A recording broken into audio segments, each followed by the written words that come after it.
Alright guys, today's lesson is 8.6 Common Fractions, so solving word problems involving multiplying with whole numbers. So you guys are going to be working on multiplying whole numbers with fractions, which is what we've been doing, but now we're just putting them into word problems. So your target is I can solve word problems involving fractions, and your success criteria is I can analyze a word problem and create a solution pathway, meaning I can find a way to take or to find a solution, and I can explain to somebody else how I got that solution. I can justify my strategy and explain my answer and why it's reasonable. You can ignore this slide because obviously we're not in the classroom together, so we're not going to be needing those things. You can also ignore this slide, but I just kind of want to remind you, there are two ways of thinking about multiplying whole numbers and fractions. You can either think of it in division, or you can think of it in terms of multiplication. I'll kind of walk you through that really quick one more time. They have an example at the bottom that says 1/3 of 15.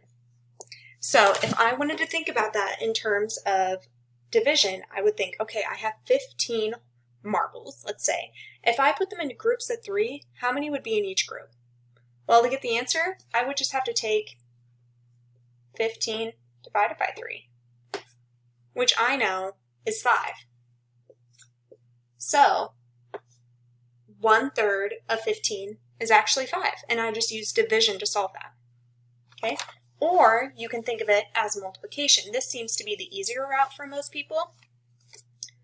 So 1/3 of 15, what you guys have been doing is you've just been getting rid of that of and making it a multiplication sign. So now you have 1/3 of 15. And you can't multiply straight across quite yet because you have the 15 as a whole number. You need to put it in fraction terms. So 15 over 1. Okay, so now, 1 times 15 is 15. 3 times 1 is 3. And you're going to notice that's an improper fraction, so I need to see how many times does 3 go into 15 without going over. Well, I know that's 5. So you can see we got the exact same answer doing multiplication and division. So whichever way works the best for you, go ahead and do. Most of you, I would say, would choose multiplication.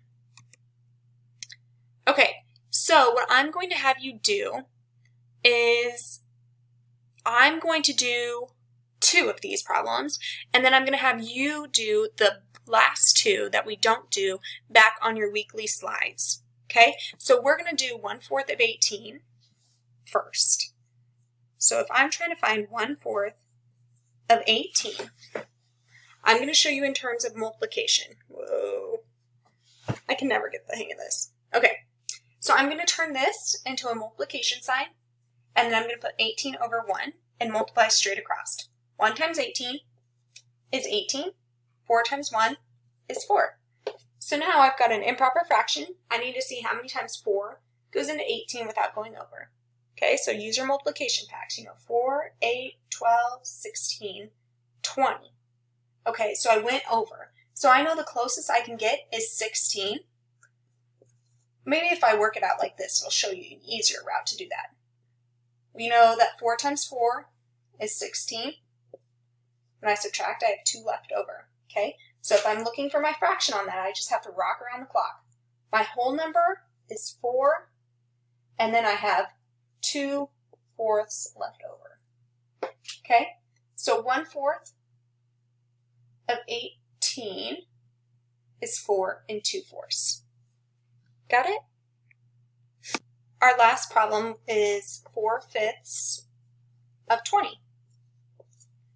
So using multiplication again, because I think that's a strategy that's easiest for everyone, I'm going to change the of to a multiplication sign. And now I have 4/5 multiplied by 20 over 1. Well, what's 4 times 20? Some of you, that might be hard for you to do in your head, so cover the 0. What's 4 times 2? Okay, it's 8. Now add that 0 back on, and you get 80 over 5 times 1, which is 5. And then you're going to notice that's an improper fraction. So we need to see how many times 5 will go into 80. How many times does 5 go into 8? 1. 8 minus 5 is 3. Bring down that 0. How many times does 5 go into 30? 6. 0. So my answer would be 16. Got it? Okay, so the next two, the 1/6 of 30 and the 2/3 of 25, go ahead and do those and then write your answers back on the weekly slides. And then what I'm going to also have you do is go ahead and try this story problem on your own and record your answer also on the weekly slides. So you only have 3 problems to do. You have those 2 from this slide, and then you have this story problem. You do not have to worry about these questions down here. Okay, so the story problem you're solving is Kayla has 20 baseball cards. She puts 4/5 of the cards in her folder. She takes the rest of the cards to school. How many cards are in her folder? Okay, go ahead and give it a try. Okay, I'll kind of do my best to walk you guys through some of the problems that you'll see on your journal pages because they're pretty tricky. We'll go ahead and start with the step in. So it says Gemma buys a 6-pound bag of food for her 4 hamsters. Each month they eat 1/3 of the bag of food. How many pounds of food is eaten after 2 months? How much food is left in the bag? Which information is helpful, which is not helpful? Write an equation to show what each question is asking. So kind of starting with the first question, how many pounds of food is eaten after 2 months? Well, I know each month they eat 1/3 of the bag. So to figure out how much they eat for 2 months, I'm just going to need to add 1/3 plus 1/3. And when you're adding that, you know you're going to get 2/3. So far I know they eat 2/3 of a 6-pound bag.